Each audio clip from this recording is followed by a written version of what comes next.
Well, good morning, everyone, and welcome to the first edition of our Pandemic Survival Group Coaching Session. Happy April Fools to all of you out there. Thank you all. Hey, we should say this thing is an April Fool, right? April Fools, there's actually no pandemic. Right, exactly. I saw something in the New York Times this morning. They said April Fools has been postponed. So yeah, no kidding. just like for the foreseeable future. Right. Yeah, exactly. So we're excited to see all of you here. Looks like we've got over 13 so far, and we recognize some of the names. Some of them are current clients. Some of them are people we've met at some of our previous seminars, and some of you we may not have met at all. So, but thank you all for joining us. And for those of you that came to our webinar on Friday, we're going to do just a little review of some of what we talked about there. But the purpose of this webinar is to provide more individual support. So let's start by just giving you a little bit of an introduction on who we all are.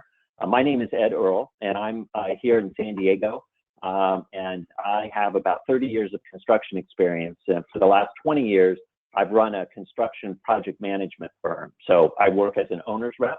I'm hired by homeowners that are building custom homes or doing high-end remodels, and I help them to coordinate and manage that whole process.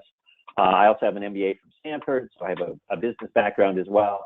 And I've known both of these gentlemen here, Paul and David, for many years, and we are together as coaches in our company called Residential Contractor Services Group.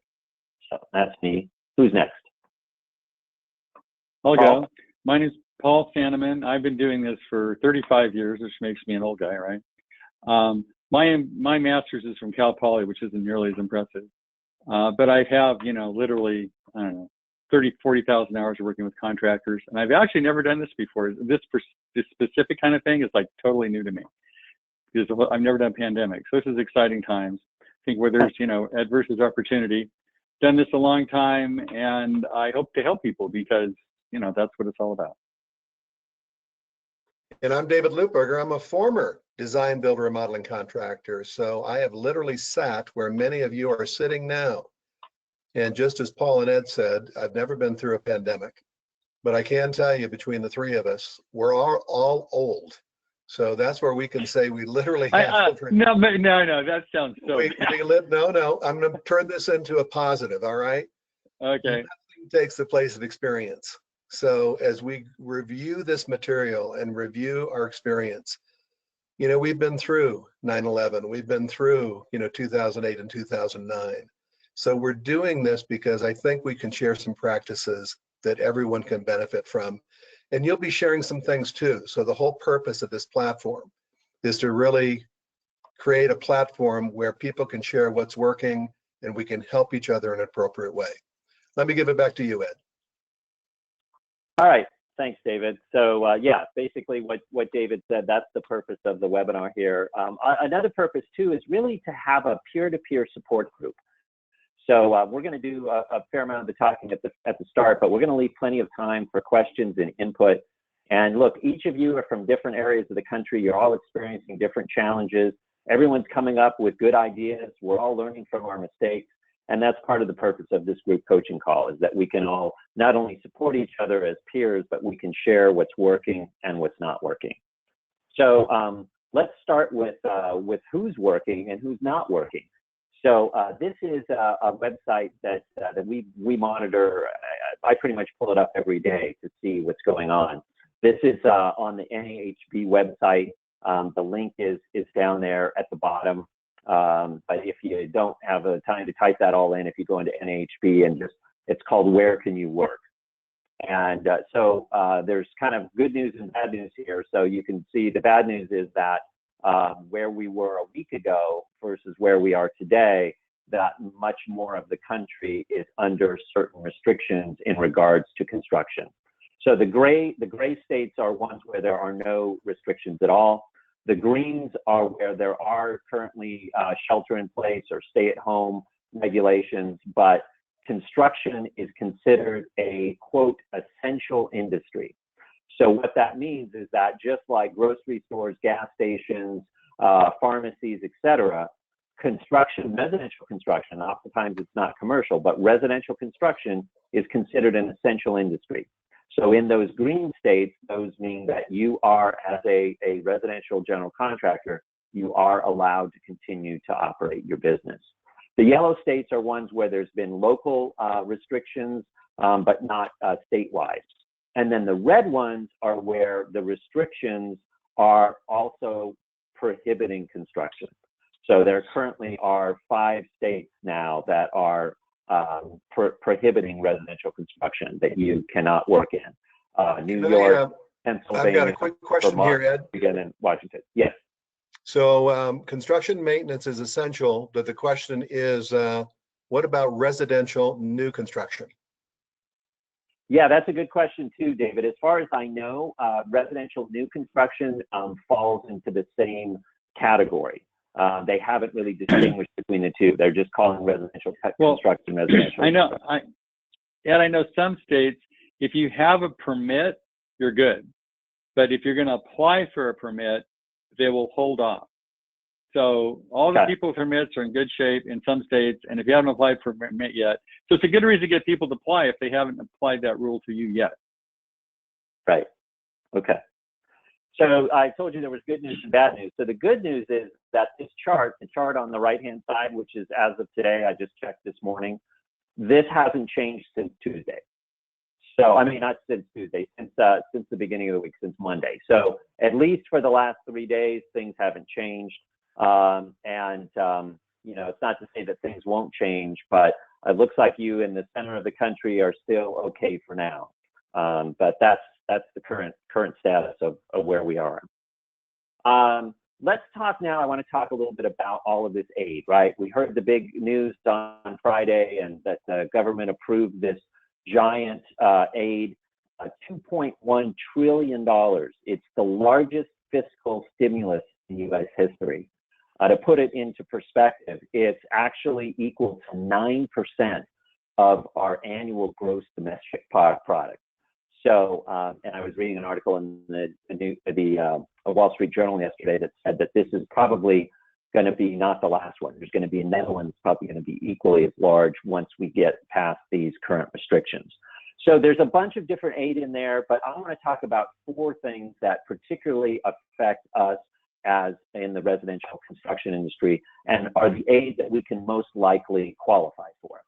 So the first one is the COVID-19 Economic Injury Disaster Loan. Now this is $350 billion that's been released to the SBA, the Small Business Administration, and it's loans to cover rent, mortgage, utilities, and payroll. The good news is that as of Monday, you can actually apply online. I think Mike CA is on this call, and he applied. I applied yesterday. Paul applied yesterday. I applied. I'm actually going to walk you through the steps and show you exactly how to do it. I did screenshots at each of the steps that I went through. It took me about 10 minutes. So I would encourage all of you, once we get off this call, to apply for that loan.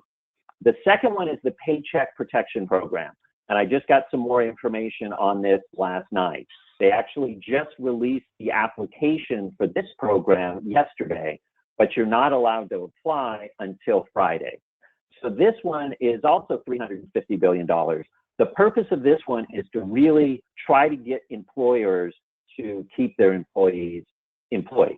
So there's certain restrictions and incentives to have you keep your employees employed. So here's who qualifies. Less than 500 employees. I got to think that's everyone on this call. Also, independent contractors, sole proprietors, and self-employed can also qualify. So you can borrow 2.5 times the borrower's average monthly payroll cost.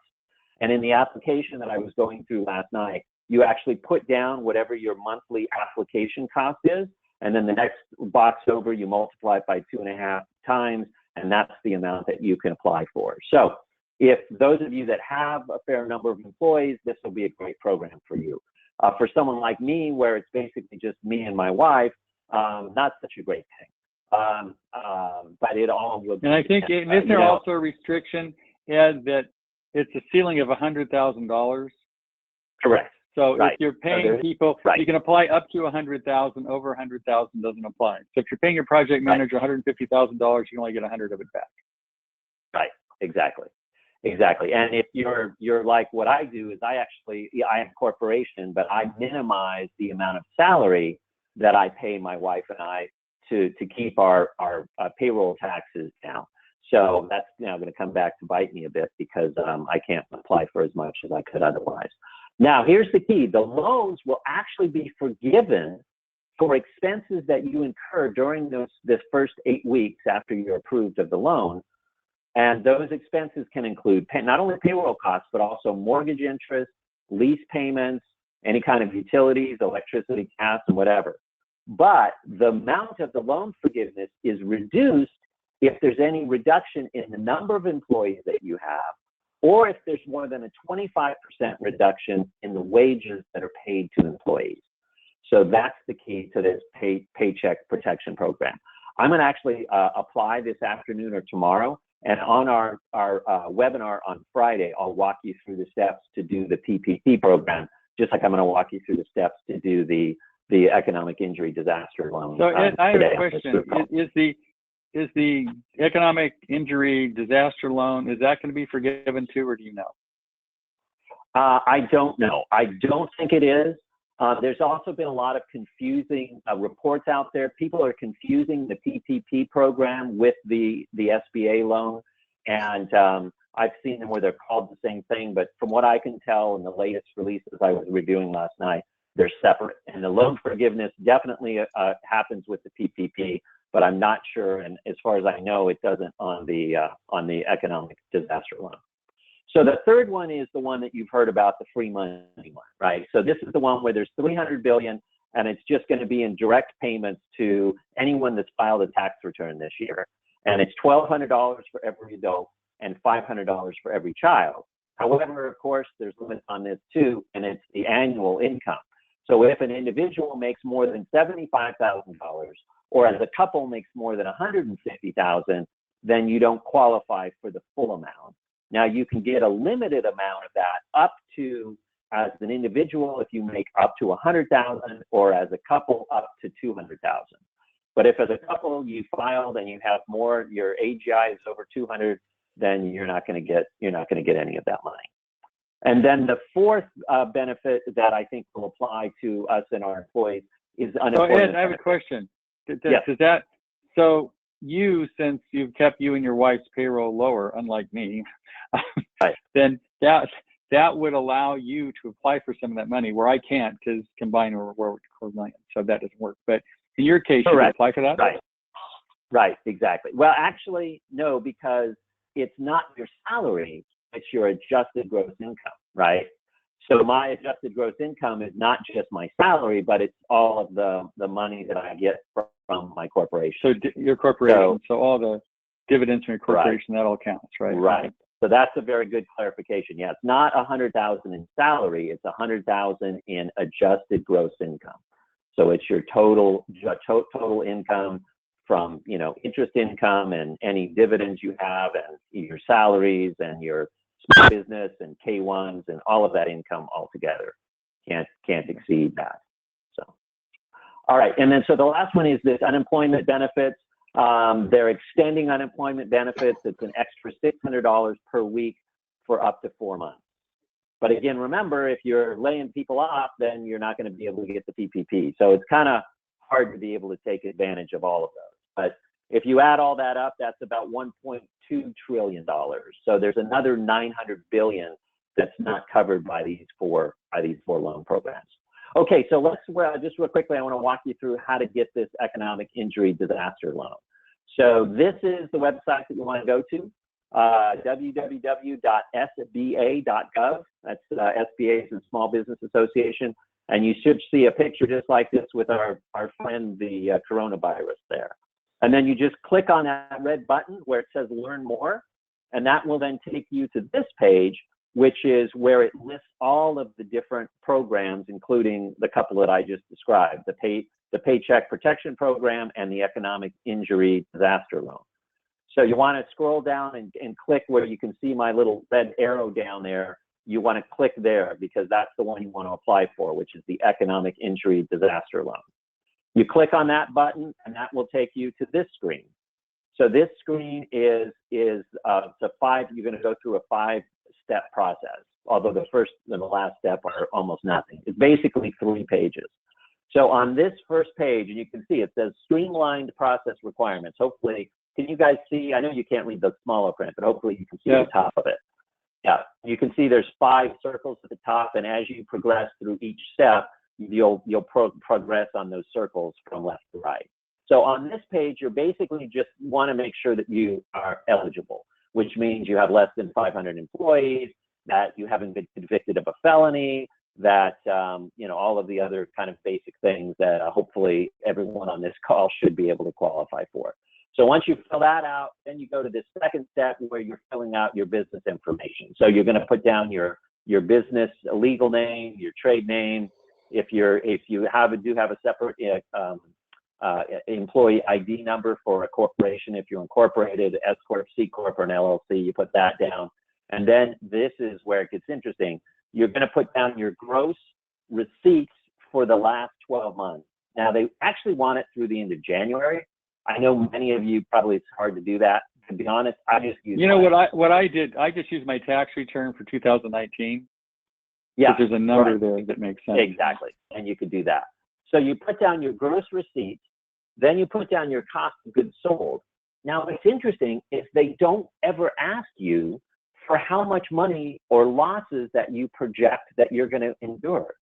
Now, for me, I actually have a rental property, and so I was able to put down the losses for the rental property. So that I filled out. But like Paul, when you filled yours out, you didn't put down any kind of losses. No, right? what So I did no is I had a gross number of revenue, and it was in a corporation. I think it was like 800,000. You try to reduce that, right? So I think there was like 800,000 in gross and like 790,000 in expenses, right? We all do that to try to eliminate taxes. Right. So that was I put those 2 numbers down, and everybody can look at what their gross income was, and then what all their total expenses were, and that's usually on your tax return. We all minimize that to try to eliminate corporate taxes, right? I see we've got one question here. Will I need to pay back the loan if I pay myself from this loan? Obviously, I'm not firing myself. That's a good question. There's a lot of unknown issues here. I would assume that would not qualify, would not disqualify you if you paid yourself back out of the loan proceeds. No, I would say, but if you're an employee of the corporation, I would think that if you stop paying yourself, you are laying yourself off, which may affect the rules, because you are an employee of the corporation if you work your company that way. Well, I mean, here's another question, and it's from Ned also. Do I qualify if my wife and I are the only employees of the company? Yes.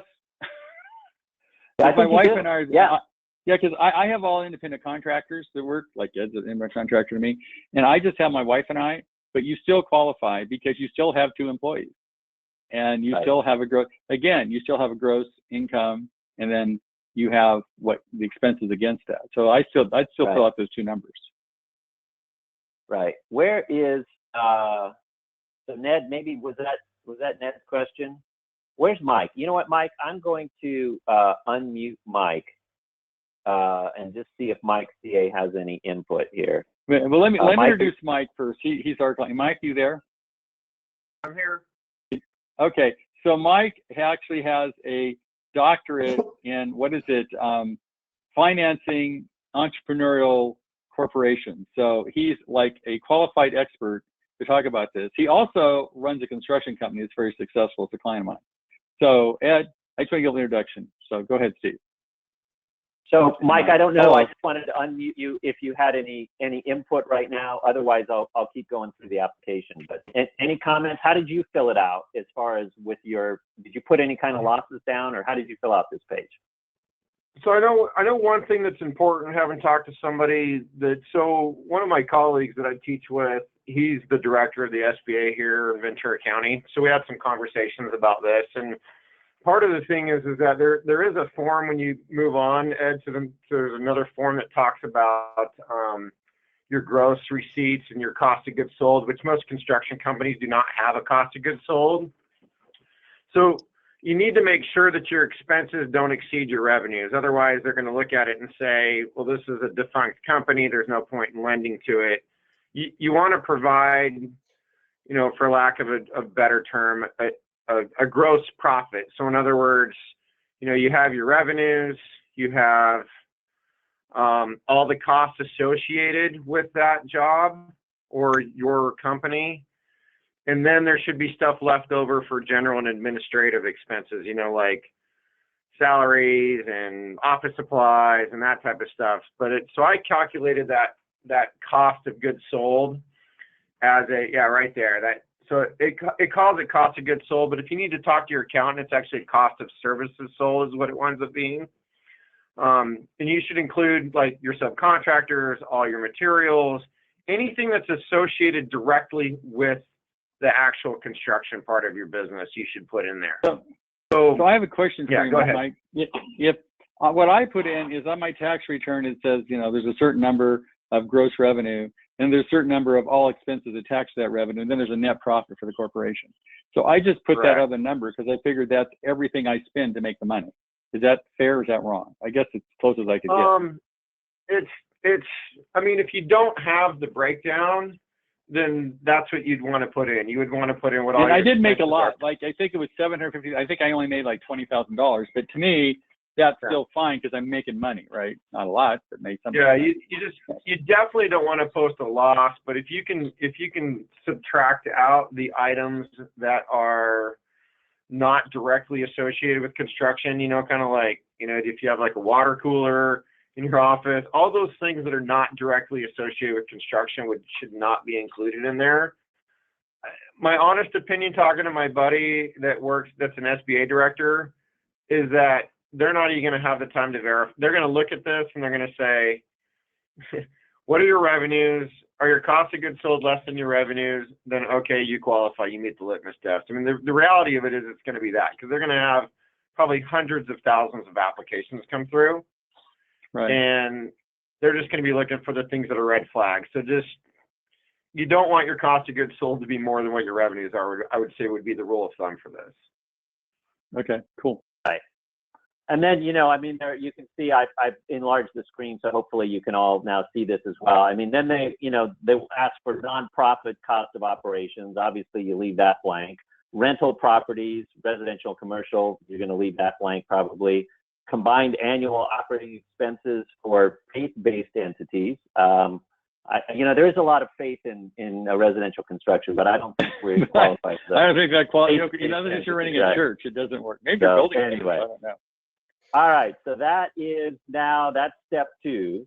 So, Mike, I'm going to leave you on. So if you've got any other comments, feel free to chirp in. Okay, so step 3 now is this is step 3 where you enter your business owner's information. Let me expand this here because I want to show you. I made a mistake here. It says, is your business owned by a business entity? I didn't check yes the first time. I filled out this whole page and then it wouldn't let me submit it. And then I had to go back and check and go, oh yeah, well no, I do have a business entity because I'm a S Corp. And then I had to refill out this page. So my bit of advice is on this second page, or this is step 2. This is the third page, but this step 2. Just make sure you check this box up here at the top. So unless you're a sole proprietorship, right? Unless you're a sole proprietorship, you would check this box. You still need to check no. You just have to make sure you answer that question, right? You either check yes or no. If you're a sole proprietor, check no. If you're an S Corp, C Corp, LLC, then check yes. All right. So that is step number 2. Now this is the fun part. Watch this. At the bottom of this same step 2 is I'm sorry. Okay, so now this is step number 3. Sorry, got ahead of myself. So step number 3, this is asking you, were you convicted of a criminal offense? Were you suspended or disbarred from whatever organization? Do you have any criminal activity? Blah, blah, blah. Of course, hopefully we're all going to answer no. And then when you go to the second part of this page, you get this. It's just cracked. Whoops. Hey, what happened here? Hold on. Give me a second. Okay, you get this right here. Check this out. Was astounding. You check a box and it says, I would like to be considered for an advance of up to $10,000. Where to send the funds? Literally, you check the box. I would like to be considered. You put in your bank name, your account number, and your routing number. And I don't know what's going to happen, but maybe someday I'm going to open up my account and there's going to be $10,000.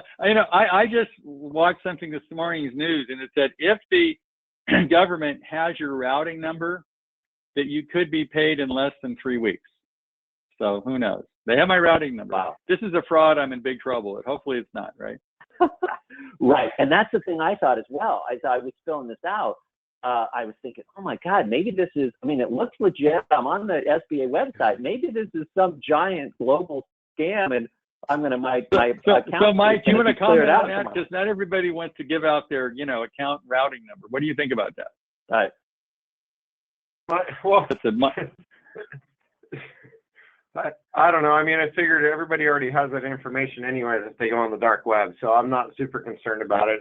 I mean, the government should have that anyway, technically, because when you do your tax returns, that stuff's on file. You'll notice that your personal ones are typically on file. I'm a big fan of the direct deposit because the government seems to lose checks. They mail it snail mail. They never show up. Every time I've done direct deposit with the government, whether I've owed or either way, it always works. That's just my opinion. Okay. So we might get $10,000 in 3 weeks. You never know, right? Right. Yep. All right. So then once you fill out this step, then it takes you to the fifth and final step, which is basically just a summary. And I didn't show it all here, but it's basically just a summary of everything that you filled out on the previous pages. And then once you hit submit, you get this screen. And it says, your application has been submitted. Your application number is whatever it is. You'll be notified through the email address for any additional information. So that's it. It's 3 pages. It'll take you 10 or 15 minutes. The hardest thing is just making sure you've got your financial information before you start. But I would encourage everyone on this call to get on today and spend the 10 minutes and do this. So Mike, I have a question for you. Since you're buddies with the SBA guy, do you have any sense of how this is going to work and when we're going to get the money, or is it fantasy land? You know more than us. That's a Mike C question. Mike, where'd you go? Did we lose him? You there? Oh my God, maybe he's gone. Oh, okay. He's there. He's got. Oh, hold on here. Let me unmute him. Okay, there you go, Mike. Can you talk? You had me muted. Sorry. He has no idea on what's going to happen. My thought process is that whatever the government tells you, it's probably going to be double. So if they're saying that stuff's going to come out this week, just because of the natural glitches of the system, I wouldn't expect that stuff to happen immediately as much as they want to. If it does, then it's just a bonus, I think. So I mean, obviously there's the 2 processes. I think they're going to focus first on the PPP part of the program to try to prevent people from actually losing their jobs and cash flow. I mean, some of us are in a lot better position than other companies. I mean, there's other companies that they've already closed their doors. They're probably not going to recover, but most of us are pretty accustomed to that longer receivable payable type of a scenario where we're working 30, 60, 90 on a lot of things, whereas a lot of other businesses are not. So at least we have the ability to kind of sustain that if we're still working, but I think the other businesses aren't. So I guess the long and short of it is I really don't know. Okay. I have a question. I would like from Stephanie. Question is, she applied for the disaster loan via email on Saturday before the site was working like this. And she's asking, should she reapply? They did not hear from the SBA at all after the application was submitted. So what do you think? I've applied 3 times. I've applied 3 times. Oh, interesting. So I applied the first time and it didn't go through. They redid the website again, and I applied, and it didn't go through. And then they came out with the new one, which is the one that you guys have seen here that Ed has formatted for us. That's the one that went through, and I have my application submission number just like it's showing there on the screen. So I would say hit send more than once. I mean, I almost have the stuff ready to go on paper to send it off. I think it's just typical government bureaucracy. If they send you 2 checks, you can always send one back. Right. I mean, I did the same, because at first it was done on a website that crashed.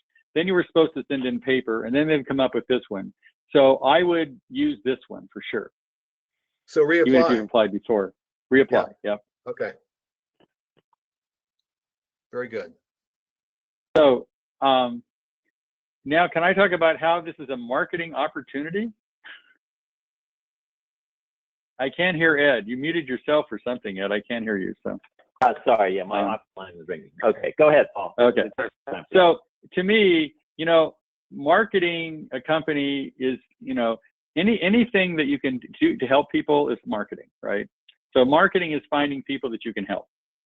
And then sales is getting the people committed that you're trying to help. And we all do that every day when we sell projects, we sell consulting, whatever. We're trying to find people to help.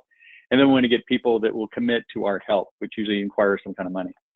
Sometimes you do it for free like this. Now, useful information helps build relationships. So anytime somebody calls, the reason we're doing this, obviously, is we're trying to build relationships with contractors. Voila, we had, 150 people show up Friday, which is unprecedented. And we have several people today because we're trying to share useful information. So I think you can do the same thing, especially as a contractor, with 2 groups of people. One is architects, because architects are not the greatest business people, as we all know. So you have an opportunity here to call all the architects you know, well and not so well, and say, hey, have you applied for the loan yet? They go, well, yeah, I'm not sure. I already applied. I sent it in, whatever. You have an opportunity to work with those architects and help them do exactly what we just did with you guys. We help them through, and again, it's building a relationship with the architect. And any excuse you can do to build this is better. So I would suggest you get on the phone. The Zoom call is better. List all the architects you're trying to get in relationship with and have a conversation about the loan program, because they're all available for it. So you're sharing good information with architects, which helps you build a relationship. And I think that's a good way of marketing. The second opportunity is with subcontractors, because the subcontractors, as we know, they're not great business people either as a group, and they probably are lost and don't know what to do. So if you call your subcontractor and say, hey guys, here we go. Here's a way that you can, apply for a loan. They're going to thank you for it. Not only that, the good news is you might give them an incentive to keep their people working to finish your job. So that's another reason that, might be a good thing to do. So I would call architects, subcontractors, designers, anybody that's in business that you want to help, your mother-in-law, doesn't matter.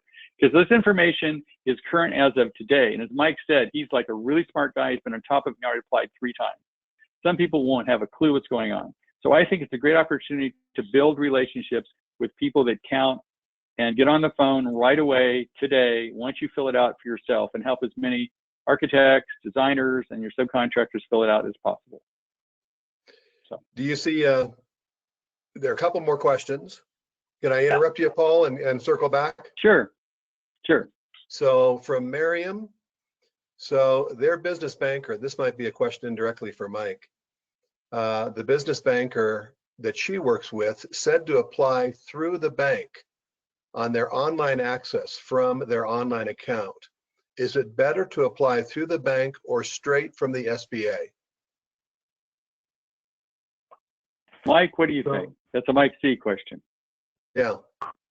So I'm looking at, so I was doing kind of in prepping for this. I actually contacted our banker, and she just sent an email back to me in regards to that.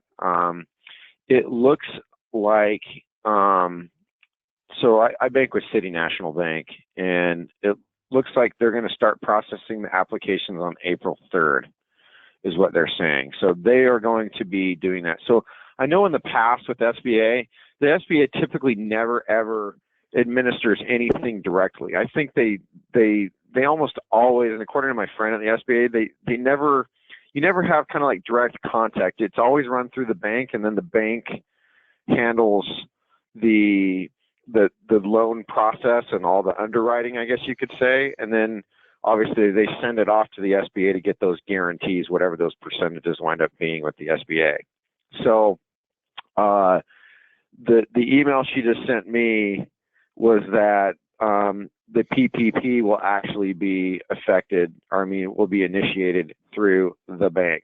So I think that you have to do the application, obviously through the SBA website, but the actual administration of the loan, because if you dig deeper into the PPP program, part of it is that you're going to need additional information.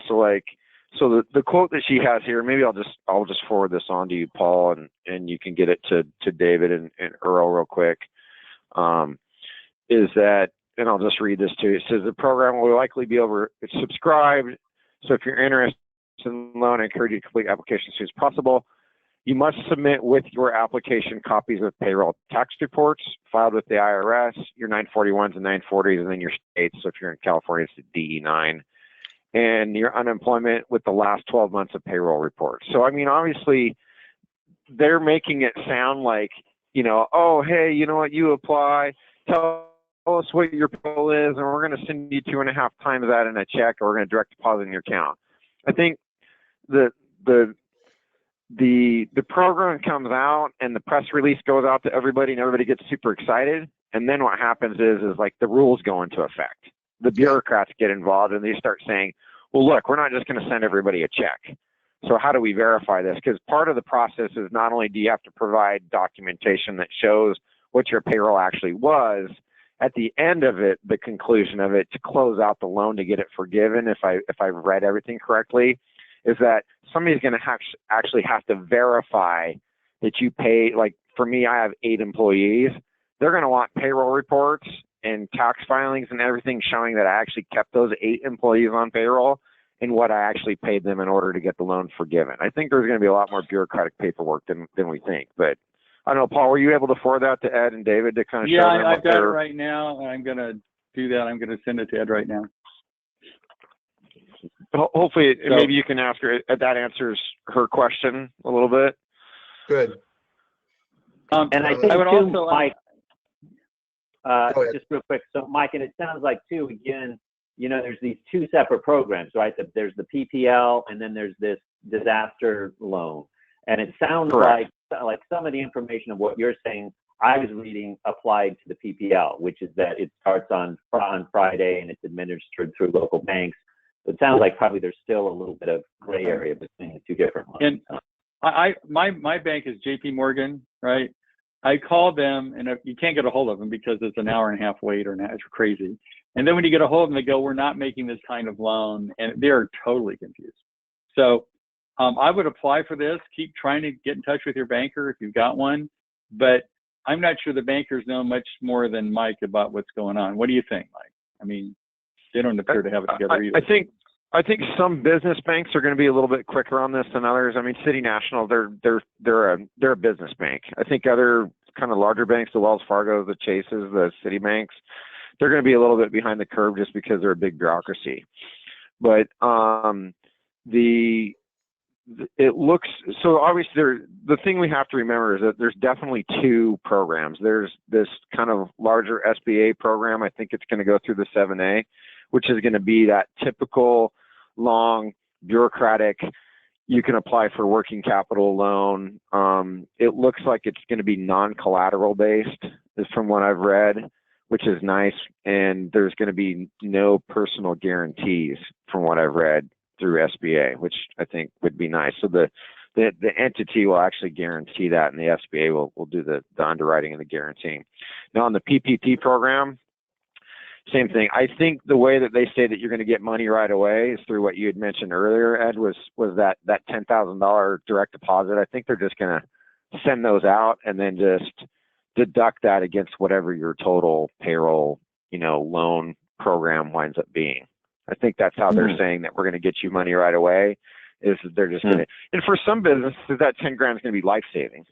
For other businesses like us in construction, where we're moving hundreds of thousands, if not millions of dollars of money through the system, it's like, okay, whatever, it's a drop in the bucket. So there's the email right there if you want to talk about it a little bit. Yeah, I'm just reading it here too. So.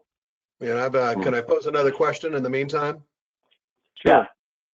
So as an owner officer of the corporation, can we apply for both loans, both the PPP and the disaster loan? Yes. They're Okay. totally two separate programs, and you should apply for both of them. So yes. Good, thank you. Now, I have a question for you, Mike. I assume, like any government program or toilet paper at Costco, first in line, first served, right? So the key is to do this quicker rather than later, right? Is that a fair assumption? Yeah. Well, that was one of the reasons why I was trying to get out. As soon as they announced it and had it up, I was trying to get everything processed and done right away. Now, there is another, if you just give me a quick minute, there is another document that has kind of everything that's going to be required that you can start filling out ahead of time, because you're going to want to start gathering that information. You have to do the personal liability sheet. You're going to have to do a bunch of other documents, and maybe it's something that you could send out afterwards to everybody. I'll find it and send it to you. Here it is. Because when you fill out for your regular loan, not the PPP, but the regular loan, there's going to be, this is all the requirements that they're going to request of you. They're going to request a lot of these things, like they're going to request the SBA Form 5. They're going to request IRS Form 4506T, which is the release of your tax returns.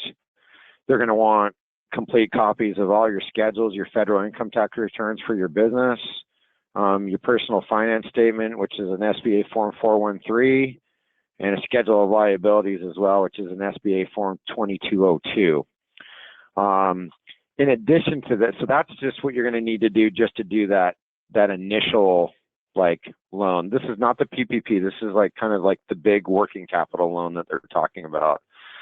In addition to that, there's going to be all the other stuff that they're going to probably want, like your P&Ls, your federal tax returns, your personal tax returns for principals that own more than 20%. And they also have another SBA form, which is a 1368, which is your monthly sales figures. It's like a monthly sales figure report. So I'll try to find this paper and send it to you guys. That way you can send it out to everybody on the thing. Maybe you can find it, but it's this particular form. You know what? I may have it. Let me see. Just give me 1 second. Now, Mike, do you think they're going to require all this stuff, given we've got a million businesses all applying at the same time, literally? Because the SBA has no infrastructure to handle it. Yeah, I think that they're going to require the initial stuff. They're going to still require that SBA form, which essentially what you did with the online. So what you did online is essentially the first items that we talked about. The SBA Form 5, that's what you filled out online. So Ed, that one that you went through that showed that you had the highlights and everything with the 5 steps, that's the Form 5. Eventually, they're probably going to request the tax authorization forms, the IRS. That's an IRS form. That's the 4506T. A lot of you are probably pretty familiar with that. And then I just would plan on having all that stuff ready and available. You know, if your personal financial statement is difficult to put together, maybe start working on SBA Form 413. So you just have it ready. You know what I mean? So it's just, some of us have a lot of liabilities, that SBA Form 2202. Like for Mike and I, we don't have any liabilities at our company. We just have accounts payable. We don't own any equipment. We don't have any other loans. We don't have anything. We don't have anything like that. I mean, we have a line of credit, but because it's not being utilized, it's not an actual liability. Mike, I have a question for you. Is this something that you might have your CPA do for you, or your accountant, or whatever, or who would you suggest fill this out? Yeah, I mean, if you have an office manager that has the bookkeeping skills, that could do that. The personal financial statements, that's going to have to be on your own, or your personal CPA if that person's different.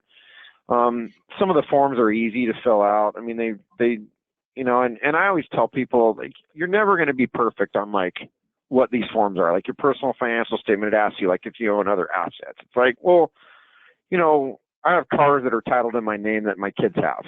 I don't know how much my son's truck's worth. I mean, I don't even give a crap. I just put down $2,500. It's an old beat up truck that he uses for work. So like, don't get caught up in the minutia of those things, because they're not going to ask you for a Carfax report and a Kelley Blue Book thing on what that asset is that you owned. You just need to be in the ballpark, you know. I mean, like right now, you know, they're going to ask you, you know, your stocks and bonds. Nobody knows what our stocks and bonds are worth. Take your last statement and subtract 30%. I don't know, you know. So right. I think my last bit of advice about like financial stuff is that when you're applying for a disaster relief, you may want to overstate your liabilities and understate your assets a little bit. I mean, they're all, as long as it's justifiable. But when you're applying, you know, like for like to refinance your house, you want to understate your liabilities and overstate your income as much as possible, you know. So it's those are the kind of the keys. Like you don't lie. You just need to be accurate as you can, but you don't need to spend 8 hours. Well, you fill it out as an optimist or a pessimist, depending on what you're filling it out for, right? Exactly. You know, don't spend. I mean, if you know approximately how much money you have in the account, you don't need to go and print off a bank statement and say, well, as of March 31st, there was, you know, 8,967. Just put down $9,000 or $11,000 or whatever. So that's. So you're going to send us all these forms, yeah. so we can. You're going to send us all these forms so we can in turn send this to the people that are attending this webinar and help them, or they, you know, at least they know the form to fill out. Now, have you ever applied for an SBA loan, Mike? Yes, I have. It's a former business. Okay. So you've been there and done that. It was normal. They're kind of a pain. But my question is, now we have, I mean, now the SBA has, you know, 100 or 1,000 times the volume that they normally have, and they're not going to hire those employees next week. How are they going to handle this kind of volume? Because they got to get rid of, you know, hundreds of millions, get rid of billions of dollars, like in months. So that's why my recommendation would be to make sure that you are in the ballpark and don't have any type of red flag stuff on your application. I really think that they're just going to like kind of just generically stamp a lot of these. They're going to have to, like you said, I mean, they're going to have to, otherwise nobody's going to get their money for 2 years. Right. But you see, the burden's going to go back to the banks. They're going to force the banks to make sure that the paperwork is filled out correctly, and then the SBA is they're just going to wet stamp it and call it good. Right, and the banks haven't got the resources to do it either. I mean, you go on Chase right now, it's an hour and a half on hold to talk to your banker, right? So yeah. So I mean, now might be a good time to switch to a business bank. You know, like if you're in California, you know, like all these business banks, Rabobank, Mechanics Bank, City National, whoever your premier business bank is, they have the capacity. Like when I go into to City National, there's never a line. It's not, you know, Wells Fargo where there's 400, you know, migrant workers trying to cash their checks that they got on Friday in the afternoon. They're just, you know, I mean, everyone knows what I'm talking about. I mean, you go into, you know, certain, so find that business or that local community bank. The community banks are the credit unions. Those guys, they thrive on this stuff. I mean, you got to remember that one thing that the banks want to do, they love writing loans that they do not have to underwrite. So when they can write an SBA loan, and if you default, they don't care. They just go get the money from the government.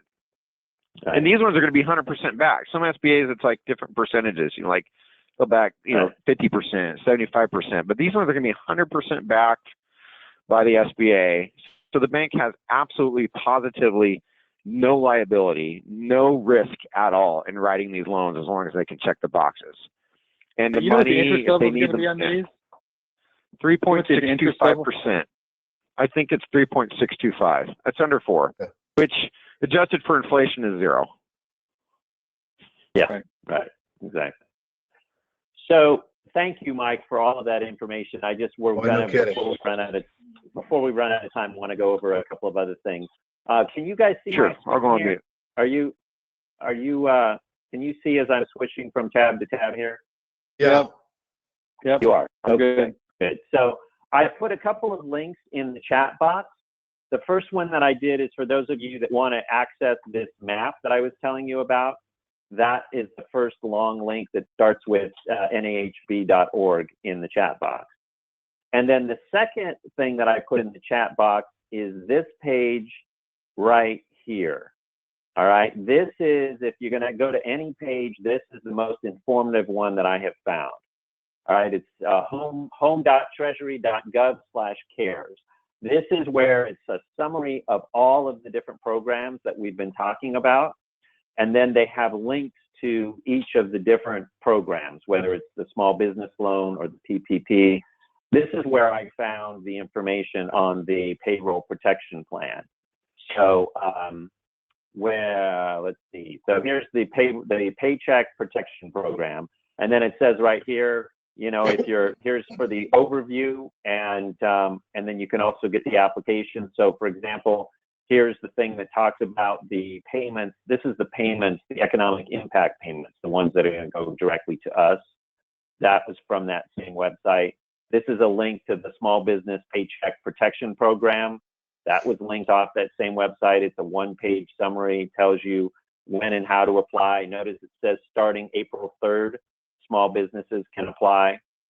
Starting April 10th, independent contractors and self-employed individuals can apply. So that's the PPP program. And then you can actually even click on, this is the information sheet, and then you can actually click on this, which is the actual application.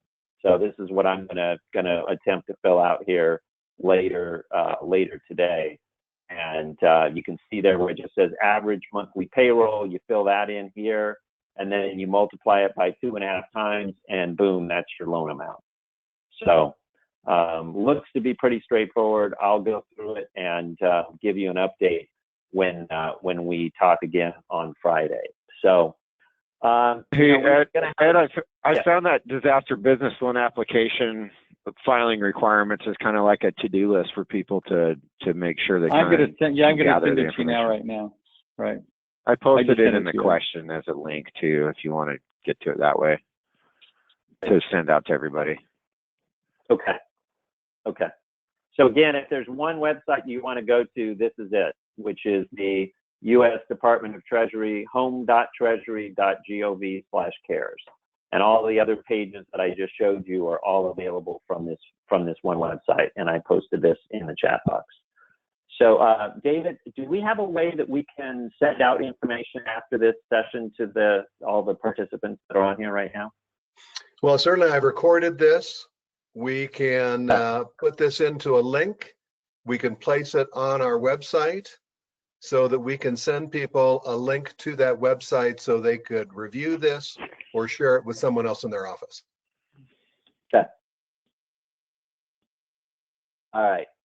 I am going to attempt to show what, let's see, there we go. Oh no, that's not what I wanted to show. Oh, I know what I wanted to show. Sorry guys, hold on one more time.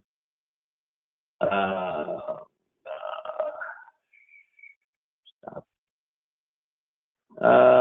So before we have to end, are there any more questions? David, you're looking at the questions. Anybody else have any questions? I don't see anything outstanding. That's So the filing requirement one right there, Ed. Yeah. Right. Okay. So this is it, the disaster business loan application. And how did you get this, Mike? Well, I found it about a week ago, and I just Googled it to try to find it through the SBA, all their forms. And so this is kind of that checklist of stuff that you're probably going to want to start gathering, because these are going to be things that the bank is going to be requesting of you when you file. You can see a lot of it's for the 7A stuff, but yeah. Mm-hmm. Right. Okay. And how to get the forms? Is that on that same list? And how do I get the forms to do this? Well, the Form 5 you've already filled. Essentially, what you did if you look at the SBA Form 5, it's the exact same thing that you already filled out that we went through on the that Ed took us through with the 5 steps for the PPP. It's the same form, that form 5. The rest of them, you can just search them. They're easy to search out, and they'll pop up. Cool. All right. Well, that pretty much gets us up to the top of the hour. We were gonna get some feedback from all of you guys as to what you've all done with your responses, what's worked and what hasn't. But obviously, we didn't have time for that today. But I think this was really important because it's very timely. And as Paul said and Mike reiterated, you guys got to do this soon because it's going to be first come, first serve. Everything I keep reading says that as well. So definitely do the disaster business loan app. Do that 5-step or 3-step form that I went through with you, and then get on and fill out the PPP as well. And then join us this Friday. We'll be doing our regular weekly webinar, and that will be at 11 o'clock Pacific and 2 p.m. Eastern. And we keep that to 30 minutes. So it's very specific, very targeted, very focused. Right. We're going to go over some of the same loan stuff, but we'll do it in a much more condensed manner. So. All right. Anyone else have anything else? I think that's it. So, okay, we're good. All right. Well, yep. Thank you all for joining us, and we look forward to hopefully seeing you guys on Friday. Let me just see here. I'll give you some info here. As well as don't forget next Wednesday that we're doing this every Wednesday. Correct. Right. So here's the information on the webinars, and then we will be doing our same group coaching call next Wednesday as well. So, all right. Thank you all very much for your attention, and hopefully this was all helpful. You have our contact information. You need to reach us. You can just get us there at our website, rcsg.org, and we look forward to helping in any way we can. You guys have a good day. And if anybody wants to contact us personally where we can help, we'd be happy to do that. Yeah, absolutely. Yeah. Most important thing, guys, stay positive. Stay positive. Yep. Stay healthy. Yep. You too. Bye. Good afternoon.